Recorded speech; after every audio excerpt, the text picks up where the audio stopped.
See, I'm not one of these people who's worried about everything. You got people like this around you. Country's full of them now. People walking around all day long, every minute of the day, worried about everything. Worried about the air, worried about the water, worried about the soil.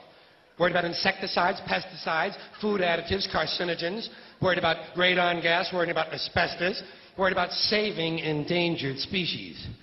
Let me tell you about endangered species, all right? Saving endangered species is just one more arrogant attempt by humans to control nature. It's arrogant meddling. It's what got us in trouble in the first place. Doesn't anybody understand that? Interfering with nature. Over 90%, way over 90% of all the species that have ever lived on this planet, are gone. They're extinct. We didn't kill them all. They just disappeared. That's what nature does. They disappear these days at the rate of 25 a day. And I mean regardless of our behavior. Irrespective of how we act on this planet, 25 species that were here today will be gone tomorrow. Let them go gracefully. Leave nature alone. Haven't we done enough? We're so self-important. So self-important. Everybody's going to save something now. Save the trees, save the bees, save the whales, save those snails. And the greatest arrogance of all, save the planet. What? Are these fucking people kidding me? Save the planet? We don't even know how to take care of ourselves yet. We haven't learned how to care for one another. We're going to save the fucking planet? I'm getting tired of that shit. Tired of that shit. Tired. I'm tired of fucking Earth Day. I'm tired of these self-righteous environmentalists, these white bourgeois liberals who think the only thing wrong with this country is there aren't enough bicycle paths. People trying to make the world safe for their Volvos.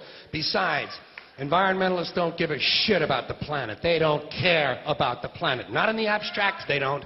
Not in the abstract, they don't. You know what they're interested in? A clean place to live. Their own habitat. They're worried that someday in the future they might be personally inconvenienced. Narrow, unenlightened self-interest doesn't impress me. Besides, there is nothing wrong with the planet. Nothing wrong with the planet. The planet is fine. The people are fucked. Difference. Difference. The planet is fine.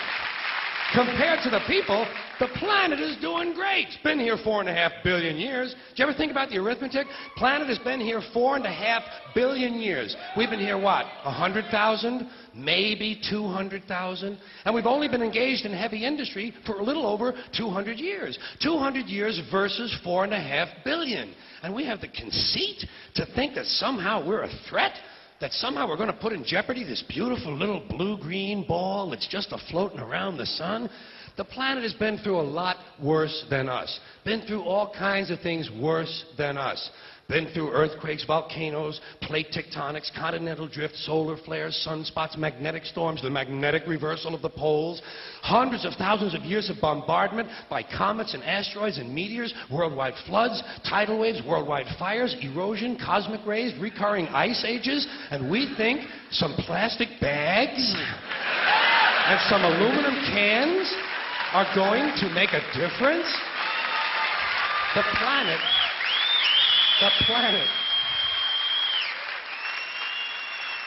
planet isn't going anywhere.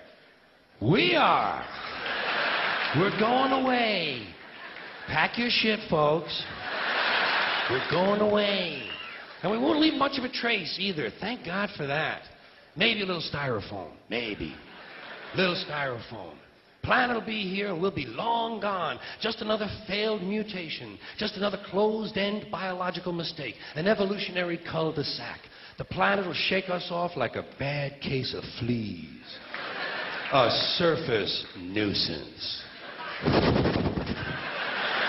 You want to know how the planet's doing? Ask those people at Pompeii who are frozen into position from volcanic ash how the planet's doing.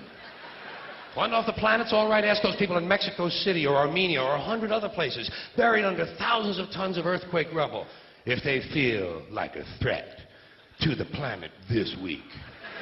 How about those people in Kilauea, Hawaii, who build their homes right next to an active volcano and then wonder why they have lava in the living room? The planet will be here for a long, long, long time after we're gone, and it will heal itself, it will cleanse itself, because that's what it does. It's a self-correcting system. The air and the water will recover, the earth will be renewed, and if it's true that plastic is not degradable, well, the planet will simply incorporate plastic into a new paradigm, the earth plus plastic. The earth doesn't share our prejudice towards plastic. Plastic came out of the earth. The earth probably sees plastic as just another one of its children. Could be the only reason the earth allowed us to be spawned from it in the first place. It wanted plastic for itself. Didn't know how to make it. Needed us. Could be the answer to our age-old philosophical question, why are we here? Plastic. Assholes. So, the plastic is here. Our job is done. We can be phased out now. And I think that's really started already, don't you? I mean, to be fair, the planet probably sees us as a mild threat, something to be dealt with. And I'm sure the planet will defend itself in the manner of a large organism, like a beehive or an ant colony can muster a defense. I'm sure the planet will think of something. What would you do if you were the planet trying to defend against this pesky, troublesome species? Let's see. What might... viruses. Viruses might be good. They seem vulnerable to viruses. And viruses are tricky, always mutating and forming new strains whenever a vaccine is developed. Perhaps this first virus could be one that compromises the immune system of these creatures. Perhaps a human immunodeficiency virus, making them vulnerable to all sorts of other diseases and infections that might come along. And maybe it could be spread sexually, making them a little reluctant to engage in the act of reproduction. Well, that's a poetic note. And it's a start. And I can dream, can't I? See, I don't worry about the little things. Bees, trees, whales, snails. I think we're part of a greater wisdom than we will ever understand. A higher order. Call it what you want. You know what I call it? The big electron. The big electron. Whoa. Whoa.